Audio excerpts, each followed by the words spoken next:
Hey YouTube, this is House 1545. I'm doing a new review on my more upgraded carbine, the same one, DPMS Panther AP4 556 slash Remington 223 rounds. Okay, make sure the gun's safe. As you can see, no rounds and no rounds. Okay. Okay, so let's start at this end. You remember seeing Magpul Mo buttstock, 6-position collapsible commercial size. I haven't gotten any money into mil-spec tubes, looking into it, but not at the time. I've got the MS2 Magpul sling, ambidextrous sling mount. Like it, I have a Magpul MS2 sling. It's the 2-to-1 point sling. Very comfy. It's not any pads, but I mean, when you're wearing a tactical vest or more heavy clothing than a t-shirt, it doesn't really matter. Down below in the rest of the lower, I've got a UTG tactical grip. Definitely worth the $15. I said in my previous interview that I don't care for this, but it really doesn't bother me as much anymore because I broke it in a little bit. I've got a Magpul Mo trigger guard, the polymer version, not the aluminum. It's light. It doesn't take off that much weight, but I mean, if I'm wearing gloves, I mean, this is definitely worth it. I'm also running a Magpul bad lever battery assist device. I got that good deal, $20 on eBay. Okay, so the upper receiver now. Start with this. I got a Bravo Company Voltor charging handle. I like it. It's got that Mod 4 latch, so it's still the big surface, but it's got the large latch on it, so you can take care of tactical reloading.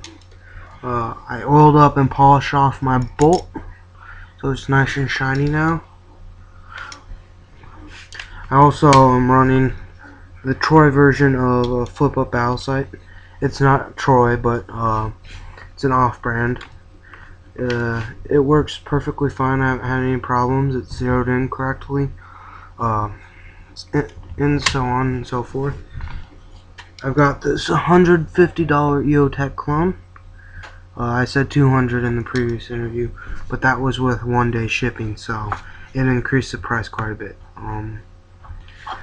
This one I finally zeroed in correctly. I really hadn't used it that much except for once on the range, and it tended to stray off to the left because I had it zeroed just about ½ inch to the left of the crosshairs, actual zero of the gun.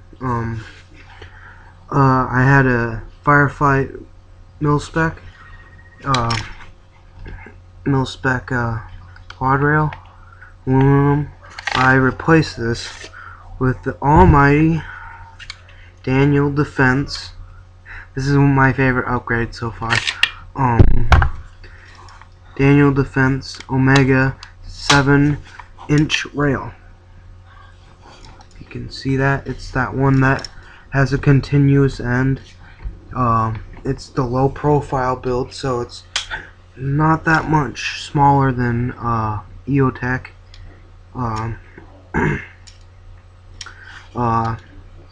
Guess what? And it weighs less than the actual plastic handguards. It weighs 7.5 ounces, which is less than a ½ pound, which is a really good deal, especially if you wanted to save on weight, and also a very good rail, fully customizable. Haven't had any problems whatsoever, so I'm thinking of about getting a AFG for this now, because that just looks amazing on this rail too. Stepping up, I removed the A2 fixed front sight with a YMH Yankee Hill machine gas block with flip up front sight. This is the one with their good one with the bayonet lug and the sling mount, which I don't care for the sling mount. I really just wanted the bayonet lug one, but Bravo Company only had this one, so I might just punch out this sling mount because it's especially hard when trying to put on these rail guards. Or I like these Troy Battle rail guards, but I think I kind of stripped them out when I had the firefight mil-spec rail. The rail was a little bit bigger than these things, so they wouldn't fit on there correctly.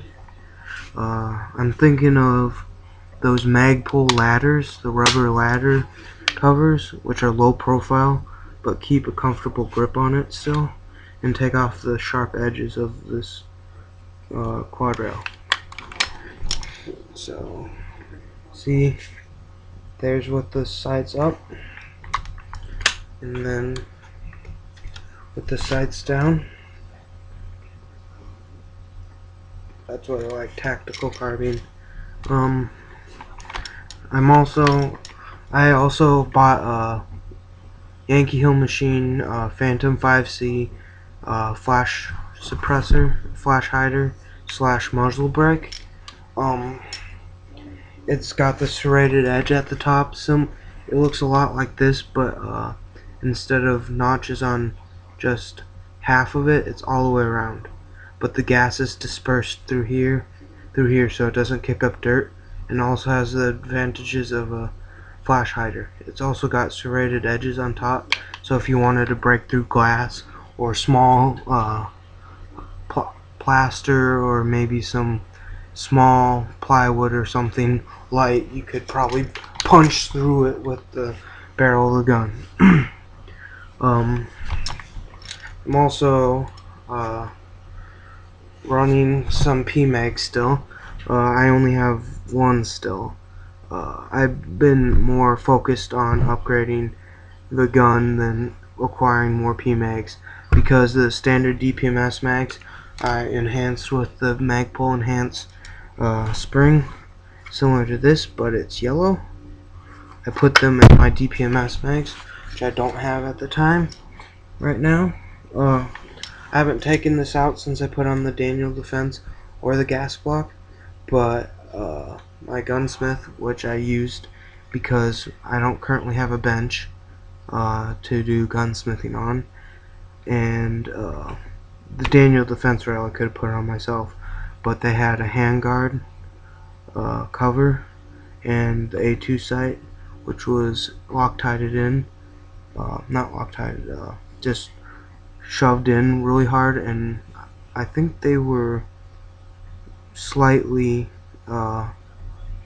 seared, but they removed it, and they removed flash hider too, which now I'm going to go and use my just crescent wrench and get that open. Overall, this rifle dropped about 3 pounds without that rail and the A2 sight and the cover, so I mean, now I can pick it up with one hand. I mean, you can hold it with 3 fingers, and it's probably around 6 or 7 pounds for the entire rifle, which is really, really light. And I really, really like this. So overall, I give this gun now, with the rail and everything upgraded on it, 8.5 on the AR-15 rifle. It still has a little wobble, but I mean, when you're shooting, it's not even there. Well, thanks for watching again, YouTube. See you on my next video.